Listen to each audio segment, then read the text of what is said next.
हाँ, good morning. चलो example 4.10।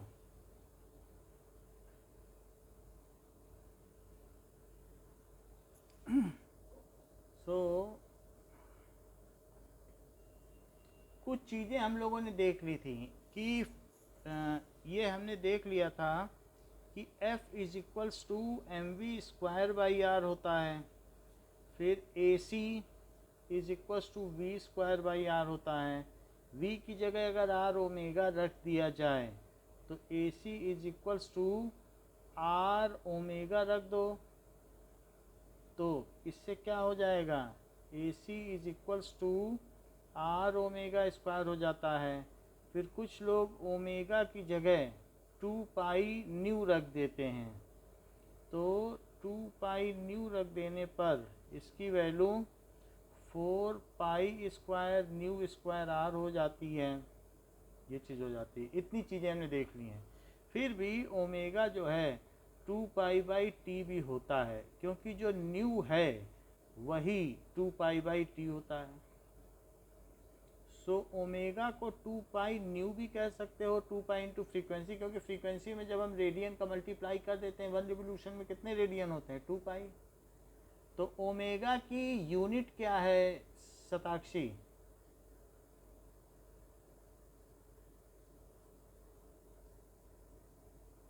चलो शताक्षी हमें नहीं सुन पा रही हैं।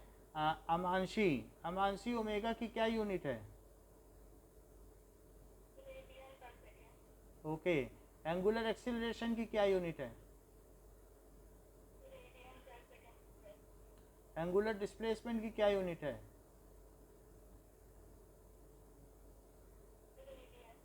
Centripetal acceleration.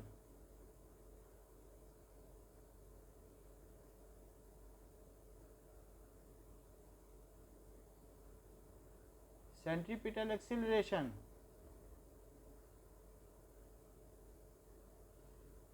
अमांशी हाँ या नहीं बताना, आता है तो हाँ, नहीं तो जो बोलना, टाइम ज़्यादा इधर उधर मत किया करो। हाँ, तो एक्सीलरेशन की नहीं पता है क्या? तो बताओ फिर। ठीक है। Now time period. पर सेकंड में टाइम, टाइम भी पर सेकंड में होगा। किसी चीज़ का टाइम पीरियड की एक चक्कर में कितना समय लगा, तो वो पर सेकंड में होगा क्या? Frequency, frequency, frequency per second. Angular velocity,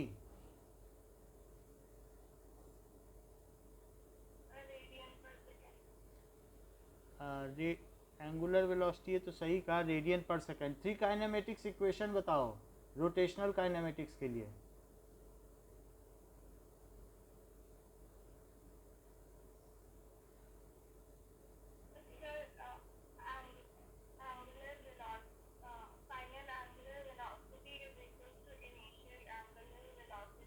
हाँ,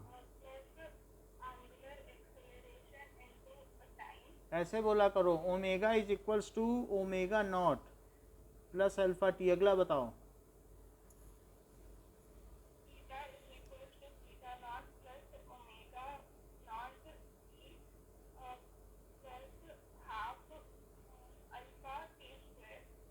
तीसरी बताइए।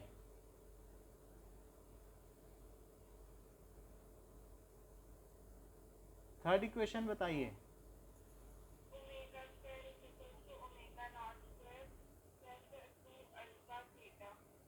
2 अल्फा थीटा। ये बात आपने अच्छी कही है। तो यहाँ पर कि कितना एंगल मूव किया, ये सब अच्छी बातें आपने कही हैं। अब ये मुझे बता दीजिए कि that is time of flight क्या होता है शताक्षी?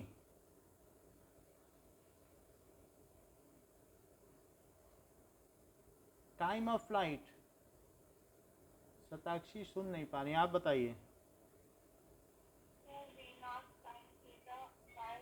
ठीक है, 2u sin θ/।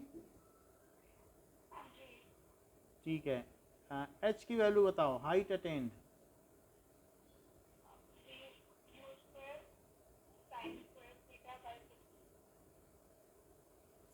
Sign square theta by g, ठीक है। रेंज की वैल्यू बताओ।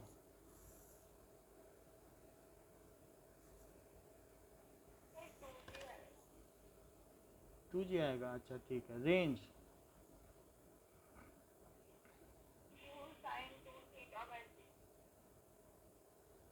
u sine two theta by जी।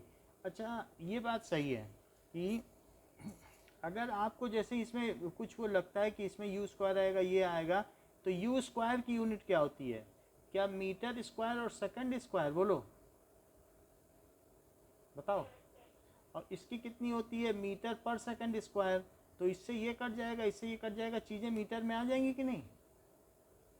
अगर मान लो कभी आपको, तो आपकी हेल्प के लिए यूनिट हमेशा है, तो आप यूनिट एनालिसिस से पता लगा सकती हैं कि भाई हाइट तो मीटर में होती है। ऐसे ही यहाँ देख लो, यू किस में होता है?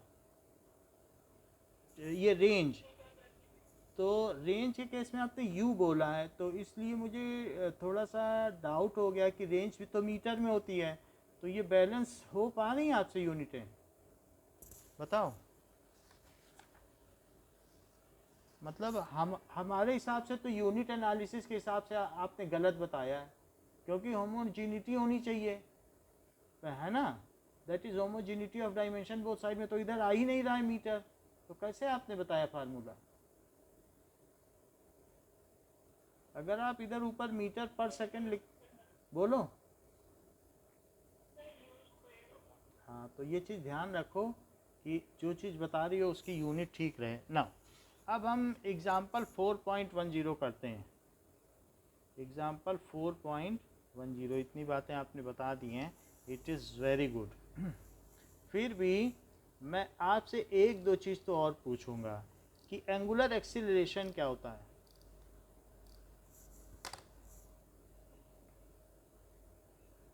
डिफाइन करो।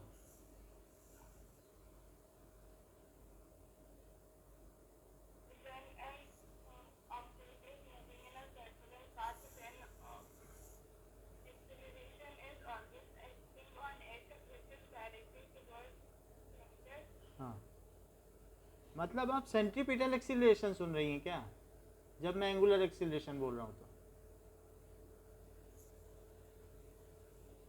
एंगुलर एक्सीलरेशन की डेफिनेशन बताइए।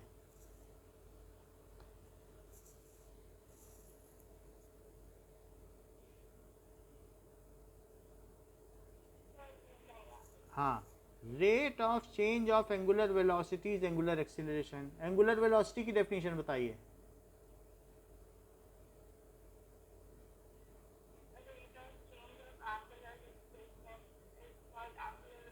अच्छी बात। अब देखो, an insect trapped in a circular groove of radius 12 centimetre moves along the groove steadily and complete 7 revolution. एक सर्कुलर ग्रूव है, वो स्पाइडर के सर्कुलर ग्रूव में फंस चुका है और वो इसमें इधर उधर घूम रहा है, 7 चक्कर लगा ले रहा है कि कहीं ना कहीं से वो बच जाए। तो वो 7 चक्कर लगा रहा है। ये स्पाइडर का सर्कुलर ग्रूव है, इसी में एक कीड़ा फंसा हुआ है। नाउ सो 7 रिवोल्यूशन वो लगा ले रहा है कि किसी तरीके से वो बच के निकल जाए, 1 चक्कर 2 चक्कर इस तरीके से।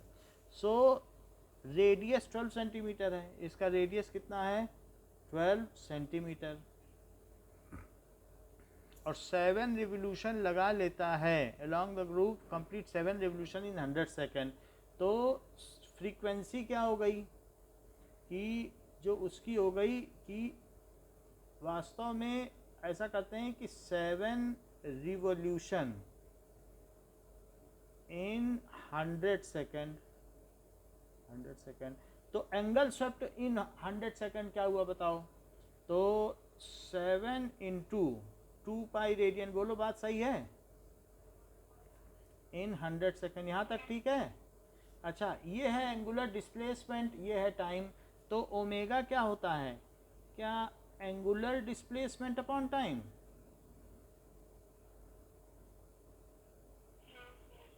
Upon time. तो उसने कितना कोणीय विस्थापन किया? एंगुलर डिस्प्लेसमेंट कितना किया? क्या 14 पाई? और ऐसा उसने 100 सेकेंड में किया है। So this will be equal to 7 pi by अब इसमें 7 है तो 50 हो गया, 50 सेकेंड।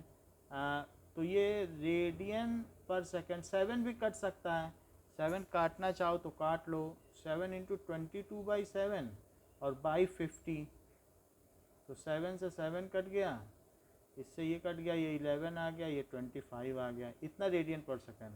सो 11/25 रेडियन पर सेकेंड। अगर मैं 25 से 11 में डिवाइड करूं तो डेसिमल लगा के एक ज़ीरो बढ़ाऊं तो 100 हो गया, और डेसिमल लग ही चुका है, तो 25 4 जा 100, तो कितना हो गया 0.44 रेडियन पर सेकेंड। बताइए, इतनी बात समझ में आई? तो क्या ये पूछा जा रहा है एंगुलर स्पीड? तो हमने फर्स्ट पार्ट कर दिया angular speed, what is the angular speed and the linear speed of motion. यदि हमारे पास एंगुलर स्पीड आ चुकी है, शताक्षी लीनियर स्पीड निकालने का क्या फार्मूला है? How angular speed and linear speeds are related? Volume काफ़ी कम है, बोलो अमानशी। हाँ वो, हाँ अच्छी बात है, बोलो अमानशी।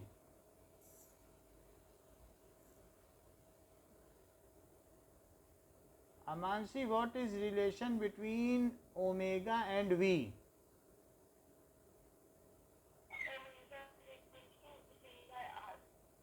हाँ, या फिर v is equals to r omega, v is equals to r omega, इससे रिलेटेड और सारे रिलेशन भी बता दो।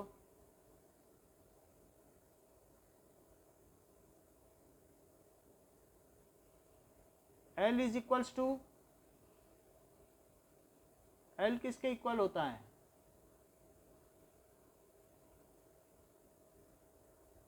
अमांशी, L किसके इक्वल है?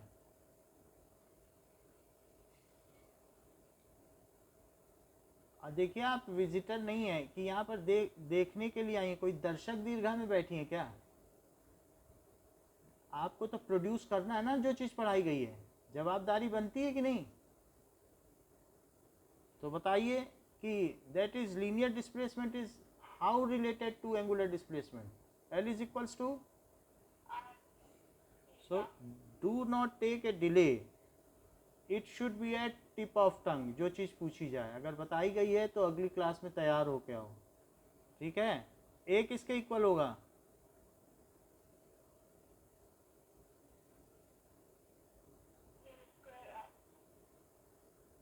A is equals to alpha के टर्म्स में बताओ। ओके, V किसके इक्वल होगा?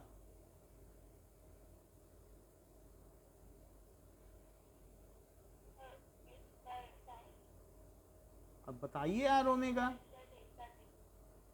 आप इधर उधर की बात मत करिए, don't beat about the bush, just get oriented whatever is asked.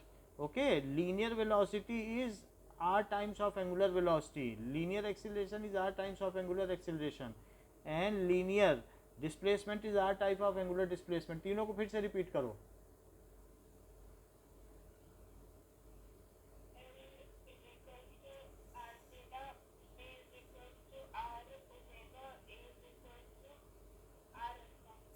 हाँ, तो अब जो पिछली क्लास का रहेगा वो नेक्स्ट क्लास में आपको पूरा तैयार होना चाहिए, है ना?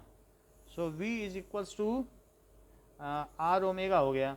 अब वो कह रहा है कि इसकी लीनियर वेलोसिटी बताओ, तो मैं लीनियर वेलोसिटी बता देता हूँ। वो 12 सेंटीमीटर के ग्रूव में फंसा है, जो स्पाइडर नेट है, जो वेब है, तो उसमें वो फंसा हुआ है। 12 सेंटीमीटर को आप बदल लें मीटर में, और ओमेगा कितना है? क्या 0.44 है? तो रेडियन पर सेकेंड है, बट वो वेलोसिटी है, तो वेलोसिटी की अकाउंटिंग करेंगे तो बाद में मीटर पर सेकेंड आ जाएगा, क्योंकि ये चीज़ मीटर है और ये रेडियन पर सेकेंड है, तो सब कुछ कट के जो चीज़ आएगी मीटर पर सेकेंड आ जाएगी, रेडियन का तो कोई मतलब होता नहीं है। सो इनका मल्टीप्लाई करो, 44 का 12 4 जा 48, और 12 4 जा 48, तो ये 52 आ गया, और 4 डिजिट पहले डेसिमल, तो इतने मीटर पर सेकंड हो गई कि नहीं?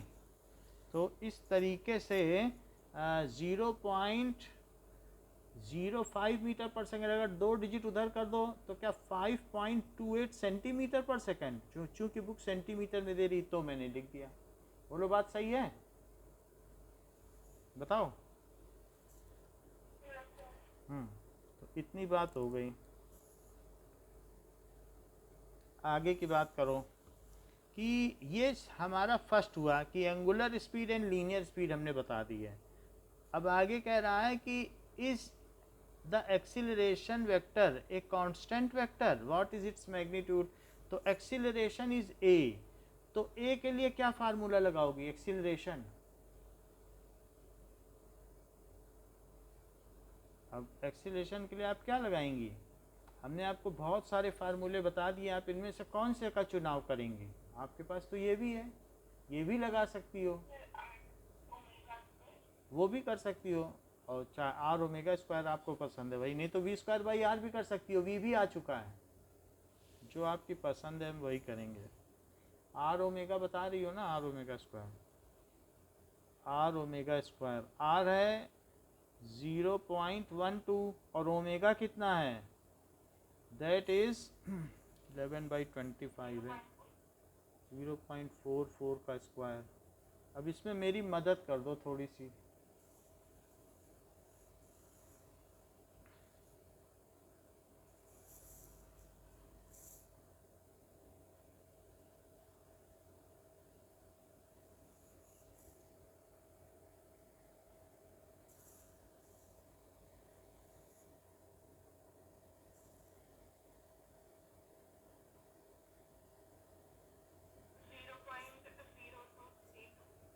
जीरो पॉइंट 0232 ना, 232, ठीक है, मीटर पर second square.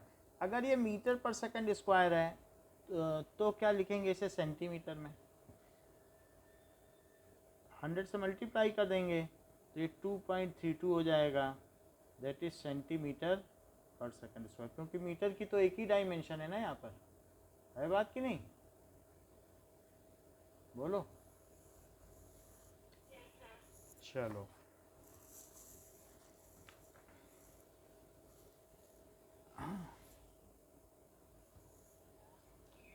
Okay now Shatakshi किसी भी, हाँ बोलो।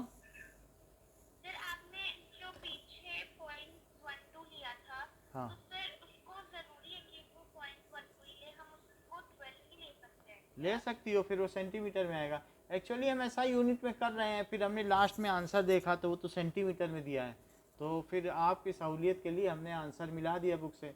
Otherwise it is good to take in SI units, उसको कोई काट नहीं सकता है। SI यूनिट में अगर आपने आंसर लिखा है तो वो इंटरनेशनली एक्सेप्टेड है और वो कोई कट नहीं कर सकता, ठीक है ना। अच्छा अब आगे देखें, और कहीं भी कुछ भी पूछना हो तो पूछ सकती हैं आप। अब आगे हम देखते हैं, हम लोग अभी आ चुके हैं एडिशनल एक्सरसाइजेस, एडिशनल से पहले भी कुछ क्वेश्चन हैं। सो नाउ अब हम देखते हैं मैक्सिमम क्रिकेटर 4.17, देखो एक्सरसाइज का क्वेश्चन पेज 87, ये सब यूनिफॉर्म सर्कुलर मोशन के हैं। So a stone tied to end of string 80 centimetre long is whirled in a horizontal circle with a constant speed, constant speed से उसे घुमाया जा रहा है। स्टोन टाइड, एक लड़का क्या कर रहा है, किसी स्टोन को पकड़कर और उसको घुमा रहा है, and that is in, it is whirled in stone Tide and of string 80 centimetre की है। और क्या कह रहा है कि 80 सेंटीमीटर की है constant speed, if the stone makes 14 revolution in 25 second, तो 14 रिवोल्यूशन इन 25 सेकेंड, तो लिखो फ्रीक्वेंसी क्या होती है, that is number of revolution upon time taken यानी रिवोल्यूशन पर सेकेंड टेकन, ये तो फ्रीक्वेंसी हो गई कि 14/25। फिर एंगुलर फ्रीक्वेंसी क्या होती है, 2 पाई न्यू, दैट इज 14/25 और इंटू 2 पाई कर दो, दोनों तरफ 2 पाई से मल्टीप्लाई किया, बोलो। और क्या यही ओमेगा हो गया, एंगुलर वेलोसिटी बन गई। तो 7 से इसको कट किया, तो 7 से इसको कट किया तो 2 आ गया। तो क्या ये 88/25 आ गया।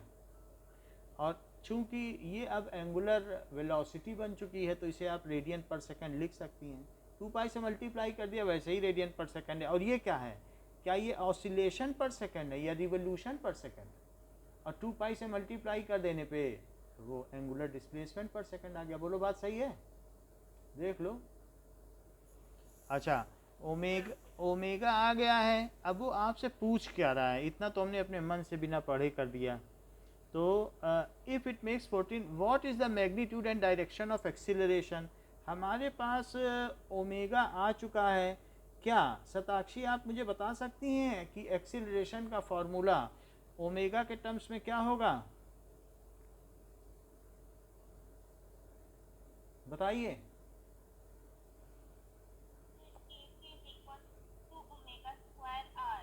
AC is equals to omega square r, so that is equals to 88/25 का स्क्वायर। और r कितना है, 80 सेंटीमीटर है, लेकिन सेंटीमीटर में नहीं लेंगे, 0.80 मीटर में ले लेंगे। अब इसमें जो AC है इसकी वैल्यू शताक्षी बताओ, कैलकुलेटर अगर पास में है तो फिर हम इसको पीछे से मिला लें।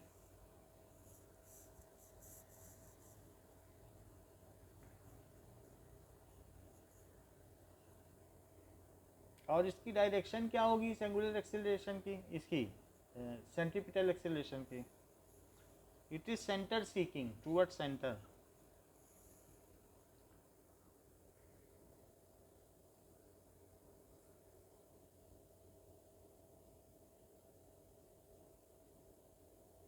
जिसने भी निकाल लिया हो तो बता दे।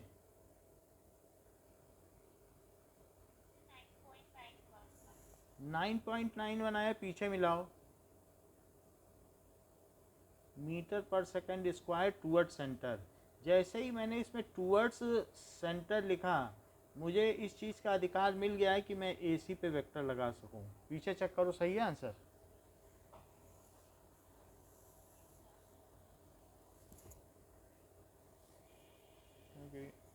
यहाँ से कितना आ जाएगा, 3 का स्क्वायर 9, 9 × 72 आएगा ही, सही आएगा।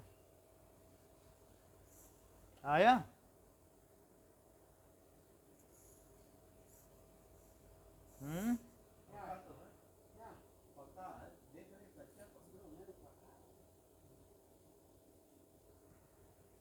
आया, मैं देख लेता हूँ।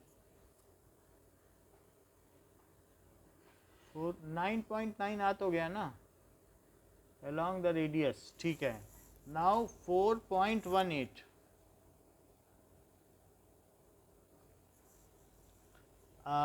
that is an aircraft execute a horizontal loop of radius with a steady speed of 900 km/h. Compare its centripetal acceleration with gravity, acceleration due to gravity। एक एयरक्राफ्ट है, वो एक सर्कुलर पाथ में वो घूम रहा है, एग्जीक्यूट कर रहा है, ज़मीन के बहुत ऊपर वो ऐसा कर रहा है। तो वो ऐसे चलता चला जा रहा है, तो that is it is moving in a circular path, आगे बढ़ता चला जा रहा है। और वो इसको कहते हैं कि एक पर्टिकुलर, जब उसे रनवे पर लैंडिंग की परमिशन नहीं मिलती तो वो ऊपर ही ऊपर होवरिंग करता रहता है। So that is at particular height. उससे बोल दिया जाता है कि एयर ट्रैफिक कंट्रोलर द्वारा कि आप उसी जगह रहिए, अभी दूसरे एयरक्राफ्ट लैंड कर रहे हैं, आपको समय लगेगा। तो रेडियस कितना है जिस सर्कुलर पाथ पे वो एग्जीक्यूट कर रहा है circular motion, with A steady speed of 900 km/h। इसकी स्पीड कितनी है, तो 900 km/h। तो दैट इज़ v कितना है, टेंजेंशियल वेलोसिटी। इसको हम किलोमीटर पर आवर को बदल लेते हैं। किलोमीटर पर आवर को बदलने के लिए किससे मल्टीप्लाई किया जाता है? तो इट इज़ 50, तो 250 मीटर पर सेकेंड, 250 मीटर पर सेकेंड। कहीं पर कोई चीज़ ना समझ में आए तो आप पूछ सकती हैं। तो 250 मीटर पर सेकेंड हो गया। और अब आपसे पूछा जा रहा है what is the magnitude and direction, इसके सेंट्रीपिटल एक्सीलरेशन का फार्मूला बताओ शताक्षी।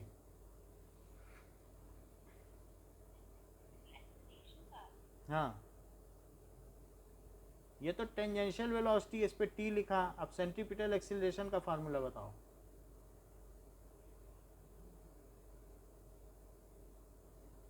अमांशी बताइए।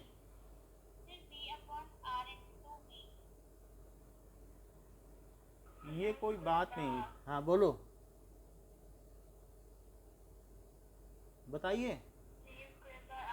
वी स्क्वायर बाई आर हो गया। तो वी स्क्वायर है तो 250 का स्क्वायर, और आर कितना है 1000। सो 250 इंटू 250 अपॉन 1000। ये कट के 4 आया, 4 से इसको कट करो तो कट हो जाएगा क्या? कट कर लेते हैं। 24 10 बचा। और तो इट इज़ 62.5 मीटर पर सेकंड स्क्वायर, जैसा कि अमांशी ने थोड़ी देर पहले सेंट्रीपिटल एक्सीलरेशन की यूनिट बताई थी। सो इसको कंपेयर करो ग्रेविटेशनल एक्सीलरेशन से, जो कि 9.8 होता है। So a c upon g, it is 62.5 upon 9.8। जरा इसका रेशो तो निकालो, मुझे बताओ कितना हुआ।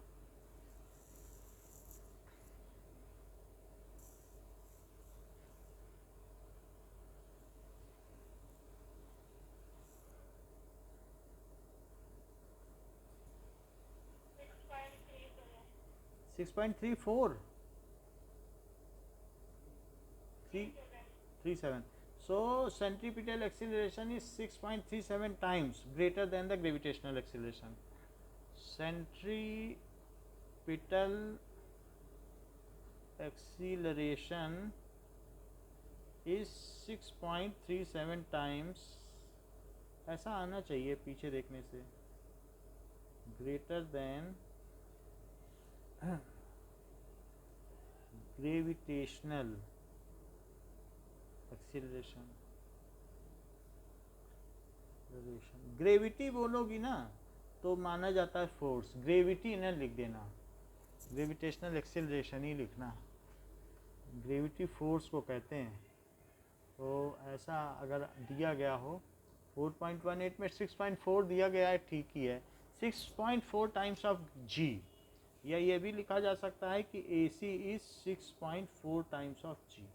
पीछे ये आंसर दिया, जी उधर चला गया। अब जरा देखो 4.19, ठीक है। Read each statement with answer with reason if it is true or false. The net acceleration of a particle in circular motion is always along the radius of circle. क्या net acceleration of a particle in circular motion, जितना वो net acceleration of particle in circular motion, circular motion में वो कर रहा है, ठीक है, तो net acceleration towards center होगा क्या? बताओ, किसी को मालूम है तो बता दो। है कुछ आइडिया कि नहीं होगा? हाँ या नहीं? हाँ, तो रीजन के साथ बताओ क्यों नहीं होगा। ये तो आपने कह दिया नहीं होगा कि सेंटर की ओर नेट एक्सीलरेशन नहीं होगा। रीजन क्या है बताओ। शताक्षी आप बताइए। चलिए, शताक्षी तो बोलती ही नहीं है, क्या बात है पता नहीं।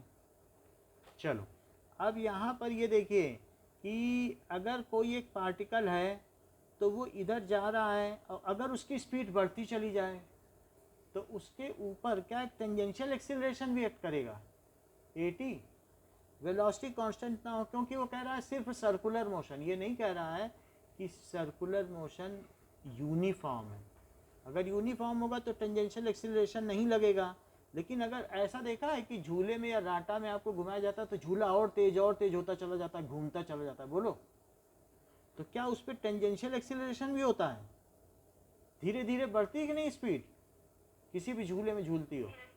अच्छा, और एक एक्सीलरेशन कहाँ है, क्या इसके सेंटर की ओर है? और लॉ ऑफ पैरेललोग्राम क्या कहता है कि अगर उस वस्तु की जो कि एक तरीके से सर्कुलर मोशन में घूम रही है और उसकी स्पीड तेज होती जा रही है, तो एक टेंजेंशियल है और सेंटर की ओर भी एक खींच रहा है, तो क्या लॉ ऑफ पैरेललोग्राम बोलता है कि उसकी स्पीड इस तरफ है? यहाँ पर ऑब्जेक्ट आ गया तो एक एक्सीलरेशन सेंटर की ओर डायरेक्टेड है और एक एक्सीलरेशन इधर डायरेक्टेड है, क्योंकि वो उसकी स्पीड लगातार बढ़ा रहा है तो वो टेंजेंशियल एक्सीलरेशन हुआ। स्पीड बढ़ती जाएगी, टेंजेंशियल स्पीड अब इसकी कुछ और हो चुकी होगी, मालूम है, v', जो कि यहाँ से यहाँ तक आने में ही बढ़ चुकी होगी। तो बताओ अब क्या होगा? अब इसका एक्सीलरेशन क्या इधर होगा? तो आप क्या कहेंगे, क्या ये सेंटर की ओर डायरेक्टेड है कि ये और कहीं डायरेक्टेड है? बताइए। अच्छा, अगर 80 ना होता और कांस्टेंट होता, उसका मतलब यूनिफॉर्म सर्कुलर मोशन होता, तब क्या सेंटर की ओर डायरेक्टेड होता? बात सही है। सो इस तरीके से for circular motion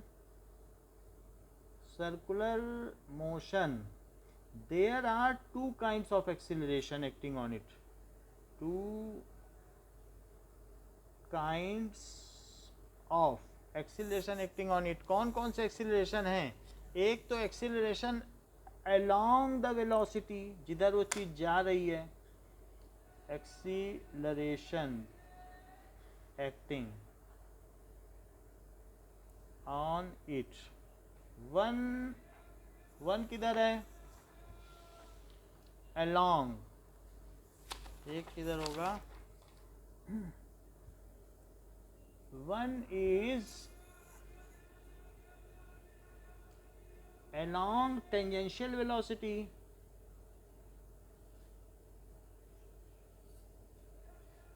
and other, दूसरा किधर होगा? center seeking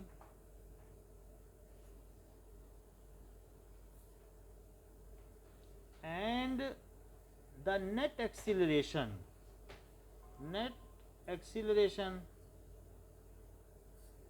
जो नेट एक्सीलरेशन होगा, जो ए नेट होगा, वो उन दोनों का सेंट्रीपिटल एक्सीलरेशन और प्लस टेंजेंशियल एक्सीलरेशन का रिजल्टेंट होगा। And the net acceleration will be directed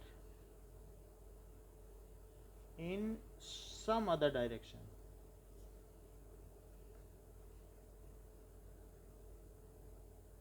not towards center।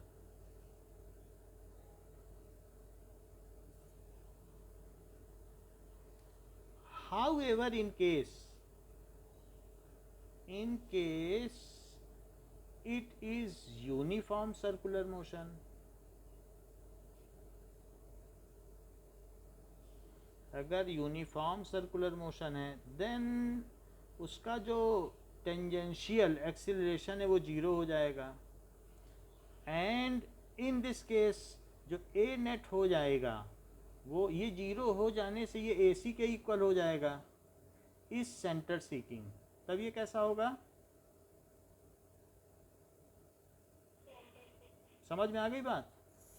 तो आप जो केस बता रही थी वो केस था यूनिफॉर्म का। आपने यूनिफॉर्म वर्ड नहीं देखा कि इसमें नहीं लिखा था, इस वजह से गलती हुई। अगर आप ठीक से देख लेती तो आपसे गलती होती ही नहीं। तो इससे ये शिक्षा मिलती है कि सवाल को हमें सही तरह से पढ़ना चाहिए कि नहीं। बी पार्ट देखो कि velocity vector of a particle at a point is always along the tangent to the path of particle at that point. क्या ये बात सही है कि कभी भी वेलोसिटी वेक्टर सर्कुलर मोशन में जो वेलोसिटी वेक्टर है कहीं पर भी, जैसे यहीं पर ही है, तो इस समय जो इसका वेलोसिटी वेक्टर है, तो जो अलोंग द पाथ, जो इसका रास्ता है, जो ये आगे लेने वाला है, जिस तरफ जा रहा है उधर ही तो वेलोसिटी वेक्टर होगा, ये और कहीं होगा? ये बात सही है। क्यों ट्रू है? बिकॉज दैट इज वेलोसिटी किसी भी चीज़ पर होगी। सो इंस्टेंटेनियस वेलोसिटी है। फॉर ए रेक्टिलिनियर मोशन भी हो सकता है, for a curvilinear motion. So instantaneous velocity, instantaneous velocity for rectilinear, और चूंकि ये मोशन कर्वी लीनियर है, लीनियर पर चलेगा पाथ पर, तो उसे रेक्टिलिनियर कहते हैं। मोशन तो दो ही तरीके की होती है। सो और curvy linear motion is always directed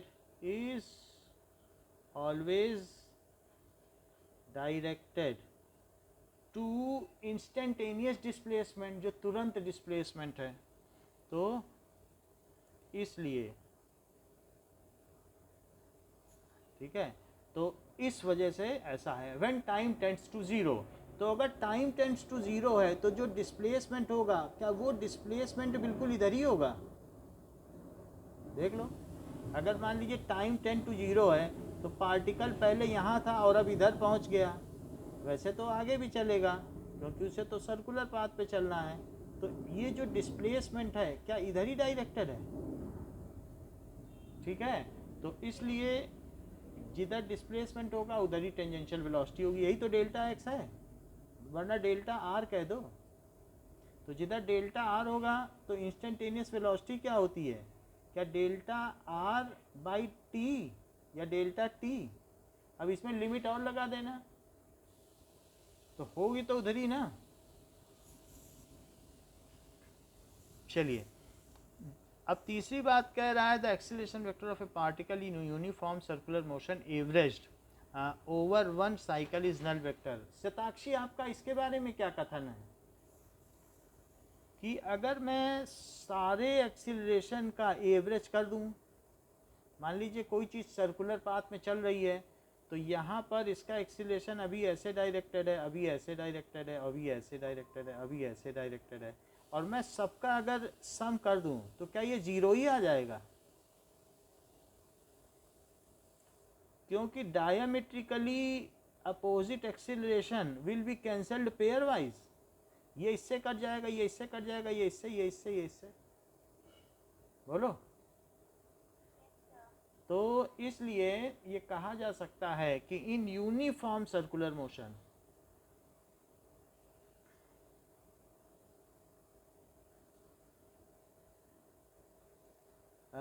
different acceleration, centripetal acceleration is always center seeking. Centripetal acceleration is center seeking, while adding all acceleration vector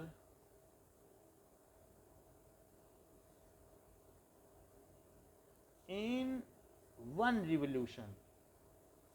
यदि उसकी जो एक चक्कर है या परिक्रमा है, revolution, so all acceleration vector in one revolution will result as null vector. वो एक नल वेक्टर हो जाएगा। It is due to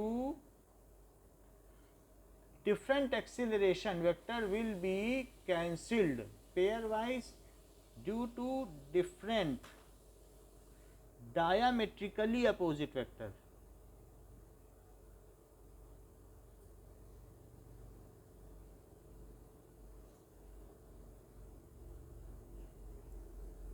Vectors will be cancelled pairwise.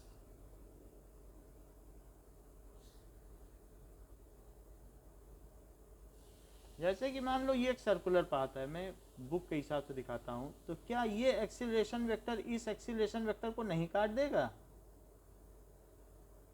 क्या इस एक्सीलरेशन वेक्टर को ये एक्सीलरेशन वेक्टर नहीं काट देगा? और इसको ये नहीं काट देगा कि इसको ये नहीं काट देगा? बोलो, तो कुछ बचेगा आपके हाथ में? बताइए। No sir. अच्छी बात है। Now what is the speed. अब हम आगे बढ़ते हैं एडिशनल एक्सरसाइजेस के साथ। तो एडिशनल एक्सरसाइज का पहला क्वेश्चन करो। 4.26 4.26 a vector has magnitude and direction, does it a location in space। तो उसके पास मैग्नीट्यूड है और डायरेक्शन है। So can it very with time. Will two equal vectors a and b at different location in space necessarily have identical physical effect। give example। बहुत सारी चीज़ें पूछी गई हैं कि कभी भी yes if a vector has magnitude and direction, अगर उसके पास ये दोनों चीज़ें हैं, then if it is fixed vector, ये क्या हो बताओ, कैसा वेक्टर होना चाहिए? हमने आपको फिक्स्ड एंड फ्री वेक्टर बताया था कि नहीं? Then it has location in space. तो उसकी पोजीशन तब बदल पाओगे क्या स्पेस में? Location in space. अब आगे क्या कह रहा है कि two equal vectors having different location space may not have same physical effect. कई बार क्या होता है कि जैसे एक पत्थर है और कोई कह दे हम यहाँ फोर्स लगा दें और एक कह दे हम यहाँ फोर्स लगा दें, दोनों इक्वल हैं, लेकिन एक यहाँ लगा रहा है, ये चीज़ इसे रोटेट कराएगी, क्योंकि जो सेंटर ऑफ मास की तरफ फोर्स लगेगा वो उसे ट्रांसलेट कराएगी, वो आगे बढ़ाएगी। अब मान लो मैं इसी पेन पे इधर से फोर्स लगाऊं तो पेन रोटेट नहीं करेगा। अब बताओ बीच में फोर्स लगाऊं तो क्या चलेगा? नहीं। तो दो वेक्टर का क्या सेम इफेक्ट हो रहा है कि अलग अलग? आपने देखा कि नहीं? मान लीजिए यहाँ पे किया तो ये ऐसे और यहाँ किया तो ये आगे बढ़ा, तो यही यहाँ भी देख सकती हो। तो इसका मतलब है कि वो पूछ रहा है two equal vectors if applied, so two equal vectors, ऐसा कहा जा सकता है, एट डिफरेंट लोकेशंस। ये लोकेशन ले लो ए, ये लिख लो बी, ये लिख लो एफ, ये लिख लो एफ। एट डिफरेंट लोकेशन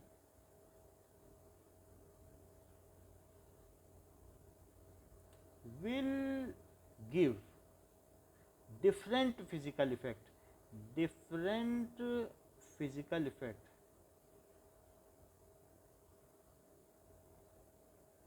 कभी आपने देखा है कि लोग फुटबॉल को एक उंगली पे उठा लेते हैं, देखा है? या कुछ ऐसे भी बच्चे हैं आपकी क्लास में जो एक उंगली पे बुक को नचाते हैं, ऐसा देखा है कभी? तो वो अगर सेंटर ऑफ मास पे पकड़ लें उस बुक को, सेंटर ऑफ मास के ऊपर उनकी उंगली है तो बुक बैलेंस रहेगी। या कभी श्री कृष्ण को गोवर्धन पर्वत एक उंगली पर उठाकर देखा है? या हनुमान जी को जो वो सुमेरु पर्वत ले जा रहे थे वो उसी जगह से उठा हुए थे जहाँ उसका सेंटर ऑफ मास है। अगर सेंटर ऑफ मास पे आप उठाएंगे तो उठा ले जाएंगे, बैलेंस रहेगी चीज़। तो अब इस तरीके से हम देखते हैं कि अगर सेंटर ऑफ मास, इस पॉइंट को मैंने क्या कहा बताओ? सेंटर ऑफ मास, जहाँ पर उसका सारा मास केंद्रित माना जाता है, कि अगर एक ऑब्जेक्ट यहाँ से यहाँ जा रहा है प्रोजेक्टाइल मोशन में, तो जो सेंटर ऑफ मास है वो प्रोजेक्टाइल पाथ पे जाएगा, फिर चाहे बॉडी घूमती ही क्यों न रहे। बॉडी घूम सकती है, लेकिन आपने फेंका है तो जो सेंटर ऑफ मास है सिर्फ उसे देखो तो वो एक ही डायरेक्शन में जाएगा। समझ में आ गई? प्रोजेक्टाइल पाथ में। ओके, चाहे पत्थर टेढ़ा मेढ़ा ही क्यों ना हो। तो अगर if force is applied at centre of mass it will give translational acceleration. if force is applied at anywhere else other than center of mass then it will give rotational effect। is it correct? बोलो। अच्छी बात है। force is applied at center of mass, centre of मास का concept आपको 6th chapter में और अच्छे से समझाया जाएगा, ये उसका चैप्टर है। तो centre of mass then it will give, क्या इफेक्ट देगा? It will give translational effect. जरा हम देखें कि सेंटर ऑफ मास के बारे में जब हमने आपको बता ही दिया है तो एक चीज़ और बता दें। आप अपनी बुक में पीछे जाते हुए एक पेज खोलिए 144। क्या 144 पेज में ये बात दिखाई गई है कि एक बॉडी अगर घूमती हुई जा रही है तो उसका सेंटर ऑफ मास नहीं बदलता, बाकी भले ही वो घूमती फिरती चली जाए। बोलो, अगर आपने गुलदान फेंका है तो भले ही वो घूमता फिरता जाएगा, लेकिन क्या चीज़ अपने प्रोजेक्टाइल पाथ पे रहेगी? बताइए। अच्छी बात है। So if force is applied at, कहाँ पे लगाया जाए? सेंटर ऑफ मास। तो वो क्या देता है उसको? ट्रांसलेशनल इफेक्ट देगा क्या? Then it will give it will give या प्रोड्यूस। फोर्स से क्या प्रोड्यूस होता है बताओ?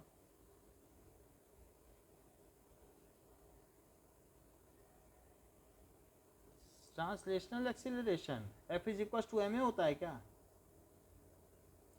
If force is applied at a point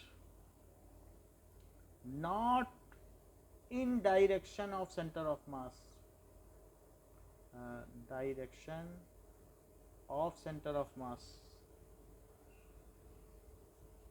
या not passing through center of mass। देखो, passing through center of mass, it will give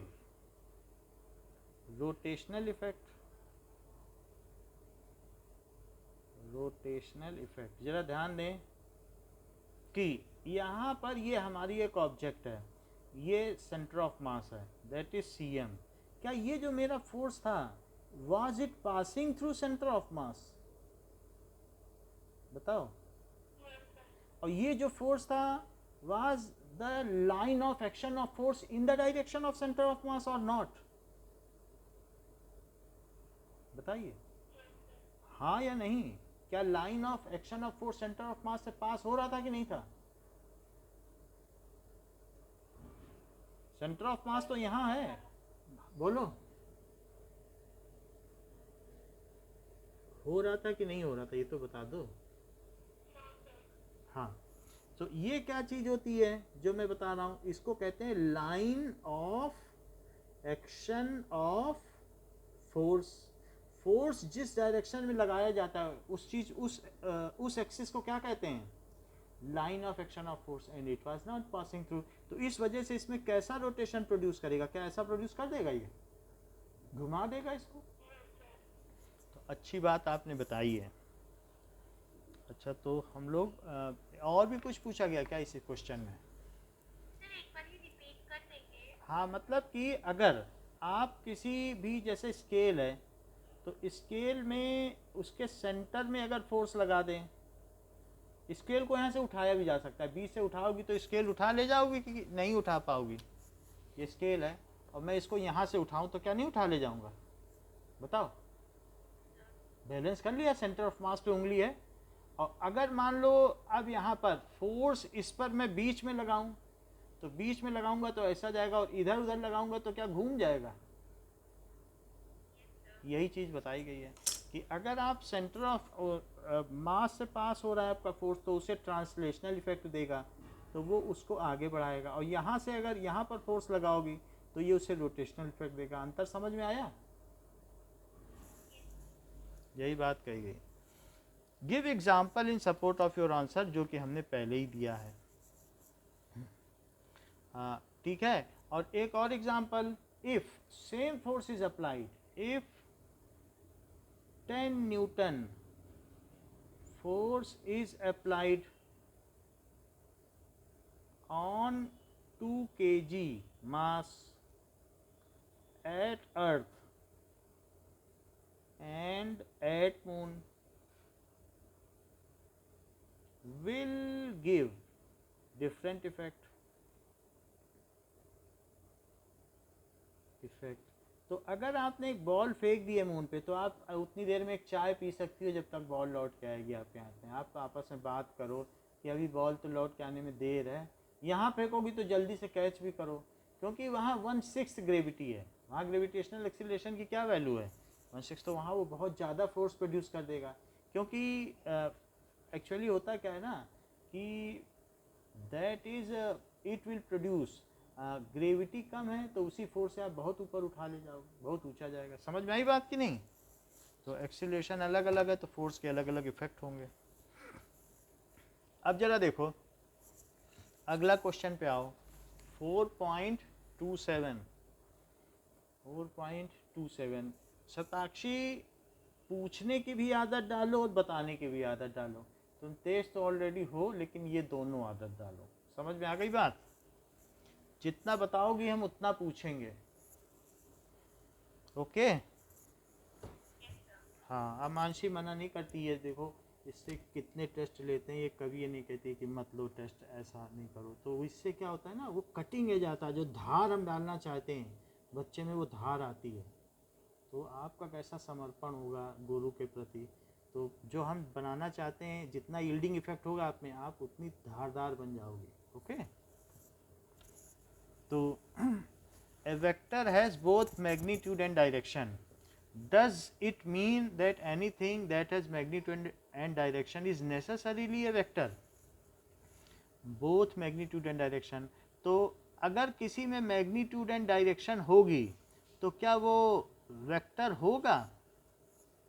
Not necessarily a vector. जैसे कि हम जानते हैं करंट में magnitude and direction होती है क्या? No. If a physical quantity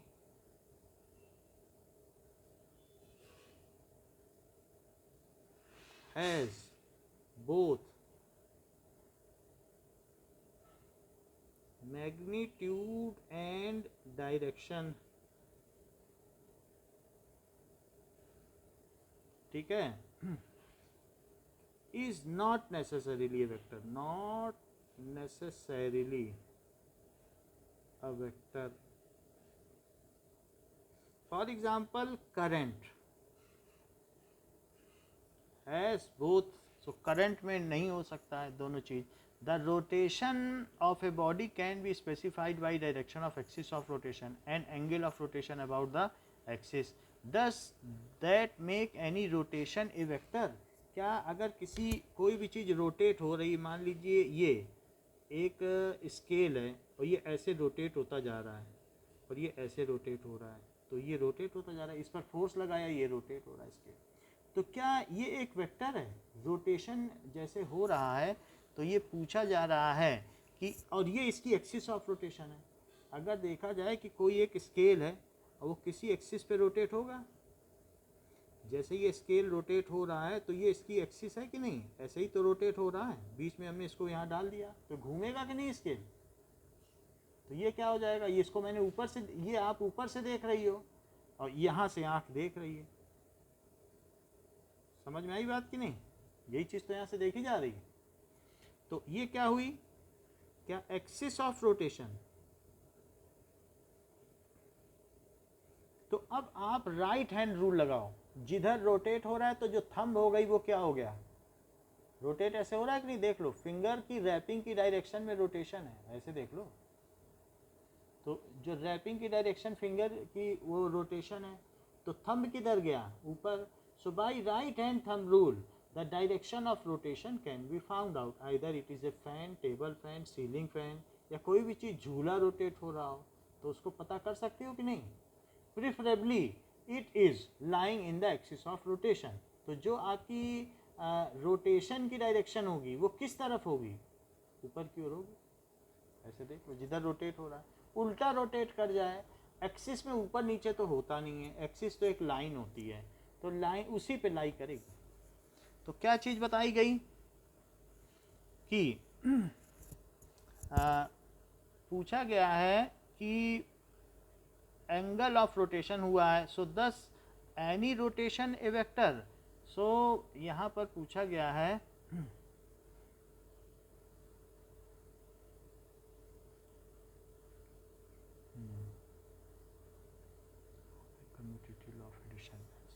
तो यहाँ पर कहा जा सकता है कि जैसे मान लीजिए रोटेशन है, तो इसमें ये बात कही गई है कि the rotation of a body can be specified by the direction.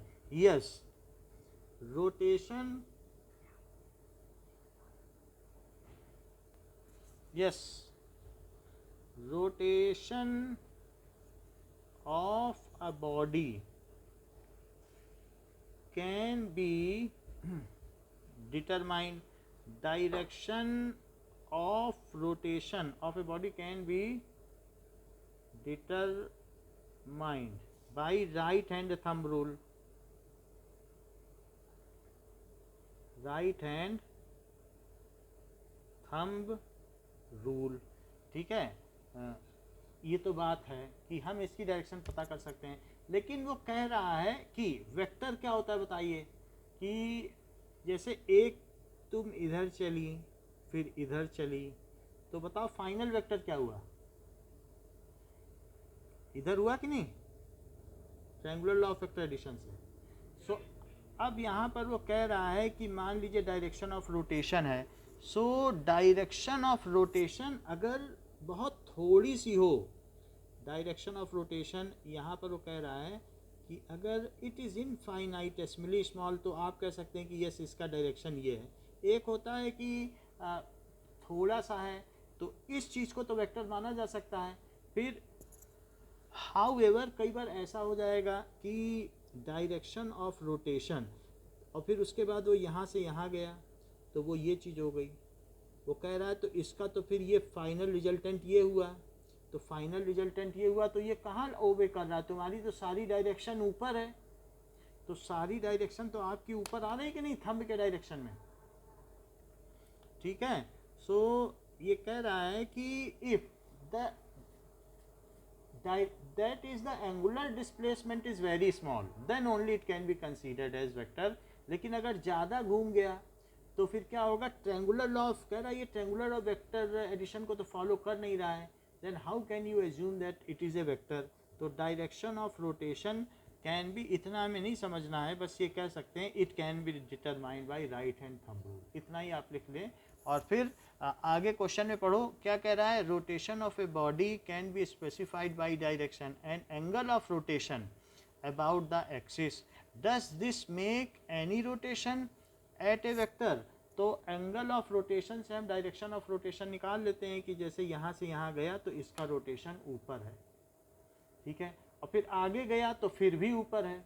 तो यहाँ पर देखने पे लगता है कि यहाँ से यहाँ गया तो भी ऊपर, यहाँ से यहाँ गया तो भी ऊपर, हर केस में ऊपर है। तो triangular law of vector addition कहीं फॉलो हो रहा है क्या। तो वो कह रहा है कि in this case how can you justify that it is a vector. तो कई बार होता क्या है कि जैसे मान लीजिए ये π/3 चला और ये फिर π/6 चला, तो आप ये कह सकते हैं कि ये दोनों वेक्टर ऊपर की ओर डायरेक्टेड हैं। तो ऊपर की ओर एक वेक्टर और ऊपर की ओर दूसरा vector, if two vectors are directed in same line, तो क्या होगा बताओ, दो वेक्टर अगर एक ही डायरेक्शन में लाइन हो क्या वो जुड़ जाएंगे, यानी ए वेक्टर और बी वेक्टर, तो this is A vector and this is B vector, both are directed in same line, तो टोटल वेक्टर कितना बन जाएगा, ये बन जाएगा, क्योंकि वही ट्रायंगल फ्लैट हो चुका है। बात समझ में आई कि नहीं। फिर से देखो, जैसे आर क्या होता है, क्या आर होता है √a² + b² + 2ab sin 2ab cos theta, क्या बताइए। और यहाँ ए और बी के बीच में 0 डिग्री का एंगल है, तो 0 डिग्री का एंगल है, तो इससे क्या पता चलता है कि आर को क्या कहा जा सकता है कि √a² + b² और +2ab cos 0 डिग्री। तो अगर टू वेक्टर अलॉन्ग है तो क्या इसे a² + b² + 2ab कहा जा सकता है, बताइए। तो क्या इसे a + b का होल स्क्वायर का रूट कहा जा सकता है, क्या इसे a + b कहा जा सकता है। तो रिजल्टेंट इनका सम आएगा कि नहीं, तो अगर एक वस्तु रोटेशन कर रही है तो कह रहा है कैसे जस्टिफाई करोगे triangular law of vector addition, तो आप ये कह देना कि चूंकि वो उन दोनों का वेक्टर एक ही डायरेक्शन में वो आगे घूमती चली जा रही है, तो इसलिए their resultant will be in same direction. तो इनका रिजल्टेंट कैसे होगा, एक ही डायरेक्शन में होगा। यहाँ से यहाँ गई तो ए वेक्टर, यहाँ से यहाँ गई तो बी वेक्टर, और सबको जोड़ दो तो क्या वेक्टर हुआ, सी वेक्टर हुआ कि नहीं। So if two vectors are along then their resultant is their summation. बोलो बात समझ में आई। यदि दो वेक्टर अलोंग हैं तो उनका रिजल्टेंट किसके बराबर होगा, उनके सम के बराबर होगा। If two vectors are along then their resultant किसके इक्वल होगा, is equal to sum of vectors. Sum of vectors एक ही तरफ है, सिंपली जोड़ दो अगर एक ही तरफ है। एक और बात देखो, केस 2, एक वेक्टर इधर है और एक वेक्टर इधर है, अब क्या होगा, क्या आप सोचती हो कि इतना इतने से कट जाएगा और इतना ही बचेगा। ये दिस इज ए वेक्टर और दिस इज बी वेक्टर, अलग अलग हैं। तो अब इनका रिजल्टेंट निकालो, क्या रूट ए square plus B square plus 2ab cos 180, बताओ इनके बीच एंगल क्या है। क्योंकि हम ये देखते हैं ना कि टर्मिनल से टर्मिनल देखा जाता है, तो 180 डिग्री है, तो अब ये घूम गया, टर्मिनल से टर्मिनल देखा जाता है कि कितना है, तो इट इज़, पहले एक ही तरफ थे दोनों, एक ही तरफ वेक्टर थे, तो यहाँ टर्मिनल पलट गया है। तो 180 डिग्री की क्या वैल्यू होती है शताक्षी, बताओ। 180 डिग्री, अच्छा अमांशी आप बताइए। आप प्रोड्यूस नहीं कर पाती हो रिजल्ट शताक्षी, हमने अलग से भी आपको पढ़ाया है 180 का, तो भी आप नहीं कर पा रही। So it is a square plus B square minus 2ab, तो ये क्या है, a माइनस बी का होल स्क्वायर होगा, तो क्या a माइनस बी होगा। So if two vectors are opposite then their resultant will be their difference. बोलो बात समझ में आई।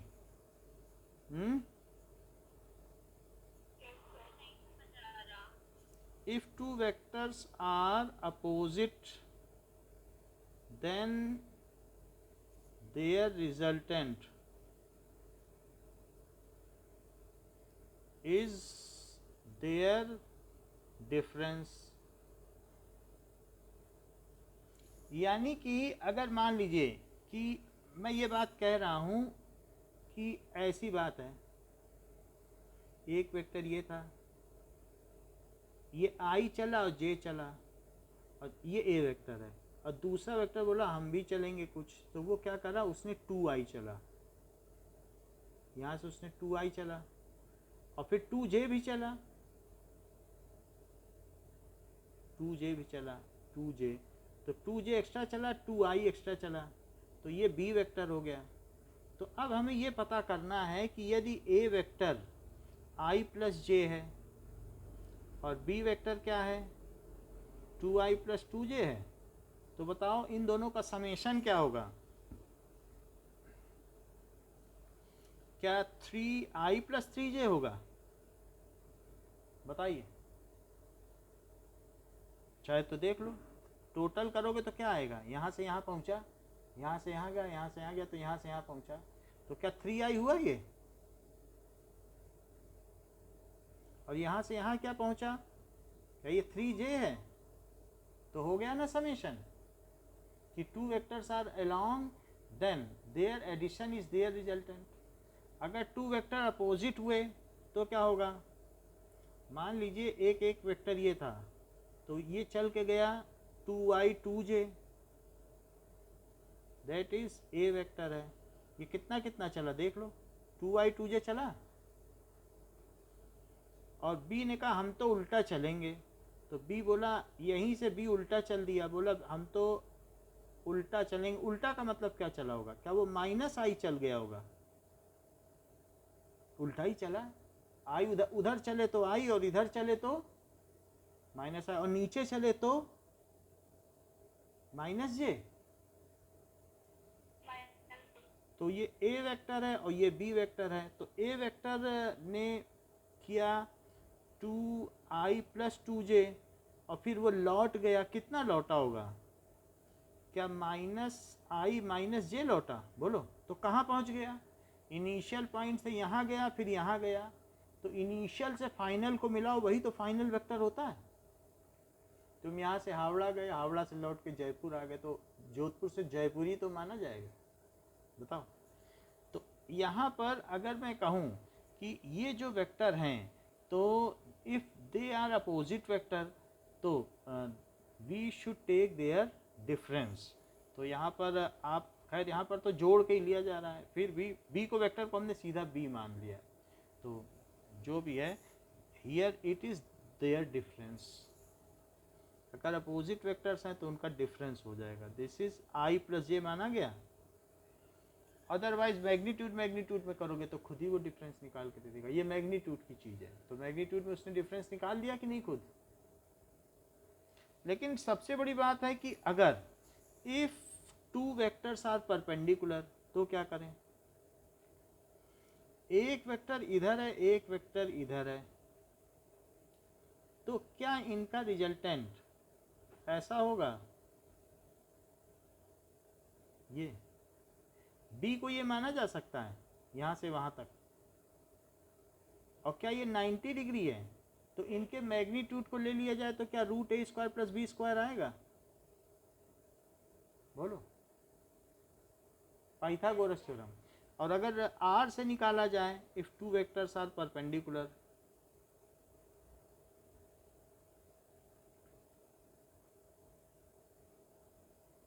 so it is root a square plus b square plus 2ab cos 90 degree, so it is a square plus b square और root, बोलो बात आ गई, क्योंकि तो चला गया cos 90 तो जीरो होता है, वही बात आई, बताइए। ओके नाउ अब हम देखते हैं कि यहाँ पर अगर दो वेक्टर 120 पर हों तब उनका रिजल्टेंट क्या होगा, एक पैरेललोग्राम बनाओ, तो इट इज ए वेक्टर, यहाँ ये बी वेक्टर है और इनके बीच का एंगल कितना है 120 डिग्री। शताक्षी cos 120 कितना होता है, एनी आइडिया, cos 120 को क्या लिख सकते हैं,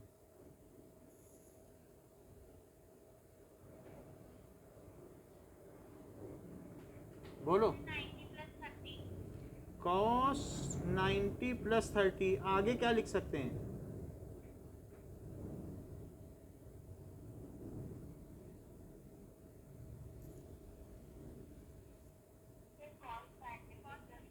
क्या क्या लिख सकते हैं, बोलो कोई बताए, अमांशी बताओ,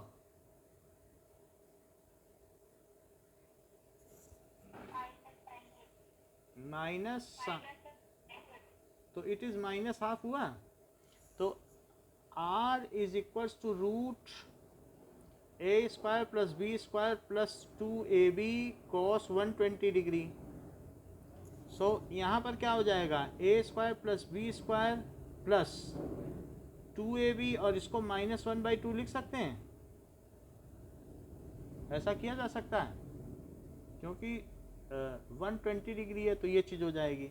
तो ये कितना हो जाएगा कि अगर दोनों वेक्टर ए बी हैं और बी ना लेकर के अगर ऐसा मान लो कि बी भी ए ही है, दोनों इक्वल वेक्टर हैं, तो सारे वेक्टर क्या हो जाएंगे, क्या ये भी ए ही हो जाएगा और ये भी ए ही हो जाएगा, क्या सबको ए लिख दिया, बी की जगह फार्मूला रखा ना, तो क्या हो गया 2a स्क्वायर और -a स्क्वायर, तब कितना हो गया ए स्क्वायर, तो क्या ए हो गया? अगर दो वेक्टर किस पर काम कर रहे हो 120 पे, तो उनका रिजल्टेंट क्या सिर्फ ए बनता है 60 डिग्री पर। समझ में आ गई बात? खैर this is not the case, ये हमारे क्वेश्चन से लेना देना नहीं था, ये हमने अलग से बताया है and it is not the case. हम आगे चलते हैं, that is 4.28 4.28 can you associate vector with the length of wire bent into a loop in a plane area in a sphere? So we एक अगर लूप में है कोई एक वायर, तो क्या हम कोई वेक्टर एसोसिएट इसके साथ कर सकते हैं? So that is the length of wire bent into a loop, तो इन ए प्लेन एरिया और इन ए स्फीयर, तो ऐसा कहा गया है। तो इसकी कोई पर्टिकुलर डायरेक्शन नहीं है, लूप में कोई पर्टिकुलर डायरेक्शन नहीं, बेंट इनटू ए लूप है तो कहाँ वेक्टर बनाओगे? एक वायर है, वायर होता तब तो उसकी डायरेक्शन होती, लेकिन अगर लूप में कर दिया तब कोई डायरेक्शन रह गई इसकी। सो इसलिए no, we can not associate any particular direction when it is bent into a loop. We can not associate any particular direction to wire, wire को फिर कोई डायरेक्शन नहीं दी जाती है, as it is bent into loop. Next देखिए, अगर वो कह रहा है कि प्लेन एरिया है, एक हमारे पास कोई प्लेन एरिया है, चाहे कैसा भी हो, ऐसा भी हो सकता है, आपका खेत भी हो सकता है, तो क्या इसके साथ कोई वेक्टर एसोसिएट किया जा सकता है? हाँ, आप इस पर अपना हाथ रख लें और एक, दैट इज एरिया वेक्टर। अगर मान लीजिए ये 4 मीटर स्क्वायर है एरिया, तो एक ऐसा वेक्टर बनाओ जो 4 मीटर स्क्वायर यानी 4 मीटर लेंथ का हो या 4 यूनिट लेंथ का हो, जिसमें एक यूनिट 1 मीटर स्क्वायर बताती हो और वो इसके परपेंडिकुलर हो। तो यस वी कैन एसोसिएट, हमेशा कभी भी जब कोई एरिया हो तो उसको एरिया वेक्टर में लिखा जाता है, अगले चैप्टर से ये शुरू हो जाएगा, आ जाएगा। तो यस, अगर आपके पास कैसा भी प्लेनर एरिया है तो उसको हम एसोसिएट कर सकते हैं वेक्टर से। So any planar area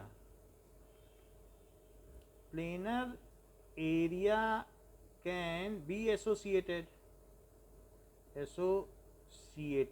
with, जैसे कि क्लास 10th में आपने देखा था कि अगर इसमें से n है और ये s है और यहाँ से बहुत सारी मैग्नेटिक लाइंस ऑफ फोर्स निकल रही हैं और वो इधर जा रही हैं, तो यहाँ पर आप एक एरिया वेक्टर बनाते थे और उस एरिया वेक्टर से जितनी लाइन ऑफ फोर्स जाती थी उसको कहते थे कि मैग्नेटिक फील्ड लाइन डेंसिटी, या फील्ड लाइन डेंसिटी कहते थे या मैग्नेटिक फील्ड कहते थे। तो इस चीज़ को कहते हैं कि यानी इतने एरिया से इतनी लाइन जा रही हैं तो 1 मीटर स्क्वायर से कितनी लाइन जा रही है, उसको कहते हैं field line density. That is magnetic field lines passing through 1 metre square area. तो यदि आपके पास एरिया नहीं होगा तो फिर आप मैग्नेटिक फील्ड लाइन डेंसिटी कैसे पता करोगे, या ये कैसे पता करोगे कि ये मैग्नेट स्ट्रांग है या वीक है? तो एरिया वेक्टर की ज़रूरत पड़ती है जब हम किसी की फील्ड लाइंस के बारे में बात करते हैं। That's why it is a in immense important concept in physics. तो any planar area can be associated with area vector. Area vector, this vector, ये वेक्टर कैसा होगा? Vector is perpendicular to plane,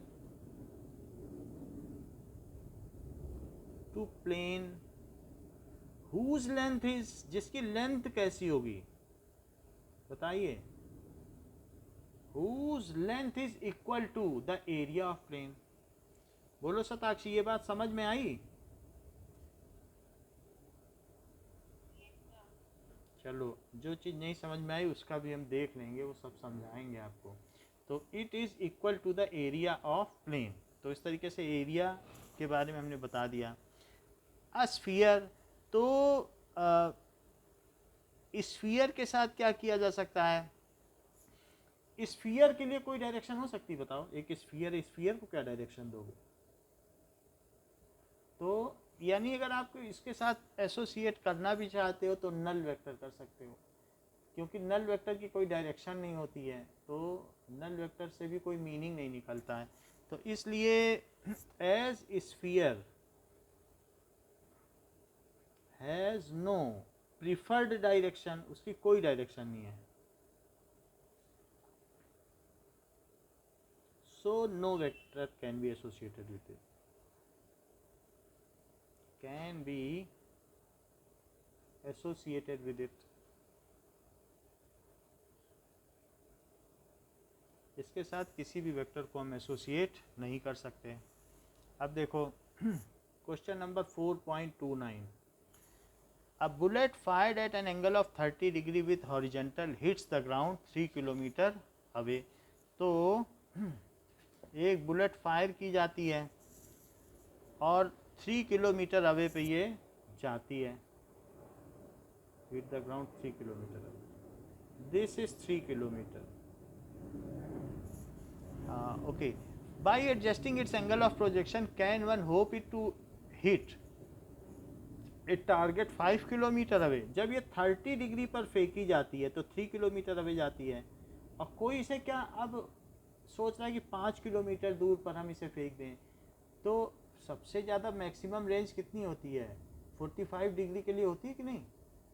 तो मैक्सिमम रेंज कोई भी चीज़ का projection है, तो वो ये सोच रहा है कि क्या मैं इसे 5 किलोमीटर पे फेंक लूँगा, क्या वो सोच रहा है 45 पे फेंकूँ। ज़रा देखें, ये गोला फेंक प्रतियोगिता होती है, तो उसमें अगर हम थोड़ा सा अमेंड कर ले अपने एंगल को, तो हमारा जो स्फीयर है वो दूर जा सकता है।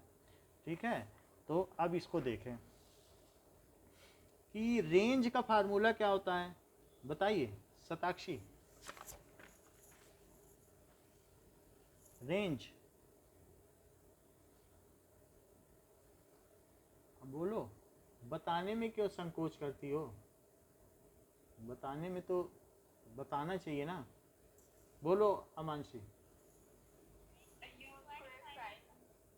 हाँ जी, रेंज 3 किलोमीटर है, ठीक है, और इसके अलावा 3 किलोमीटर है, तो इसे क्या लिखा जा सकता है, यू स्क्वायर और साइन 2 इंटू 30 डिग्री, क्योंकि उसने कितने पे फेंका, इतने। चलो, तो it is u square by g, u square by g निकालो, ये इधर ले आओ, तो क्या चीज़ इधर लाओगे, क्या साइन 60 लाओगे, बोलो।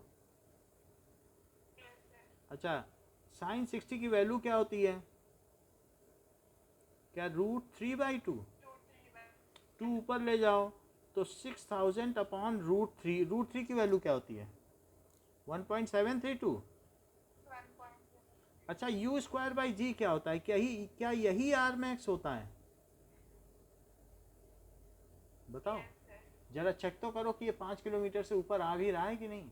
अगर आ रहा है तो 5 किलोमीटर दूर खड़े दुश्मन को मार देगा।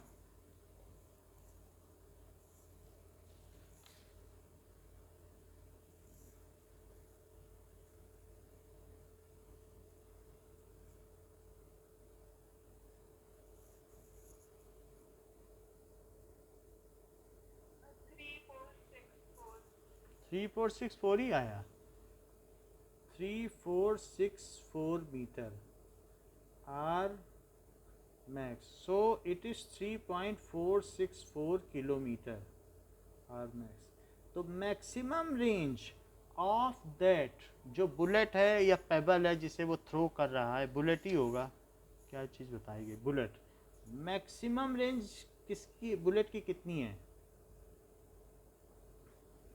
फॉर बुलेट हॉरिजेंटल रेंज भी लिख सकती हो, बुलेट एट 45 डिग्री, वो 45 पर होती है, लिखने की ज़रूरत नहीं, अलग से लिख दो, is 3.464 kilometre, so he can not hit a target at 5 kilometre away horizontally, he can not hit a target at 5 kilometre distance. तो 5 किलोमीटर दूरी पर यदि कोई चीज़ है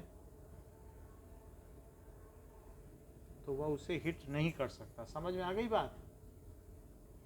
तो इस क्लास के लिए इतना ही रखते हैं। नेक्स्ट क्लास में अभी कुछ क्वेश्चन बचे हुए हैं, कितने क्वेश्चन बचे हुए हैं उसको हम कंप्लीट कर देंगे और बाकी नेक्स्ट चैप्टर शुरू कर देंगे। तो अभी भी इसमें 3 क्वेश्चंस बचे हुए हैं, 3 क्वेश्चन तो हो जाएंगे नेक्स्ट क्लास में। Okay, thank you.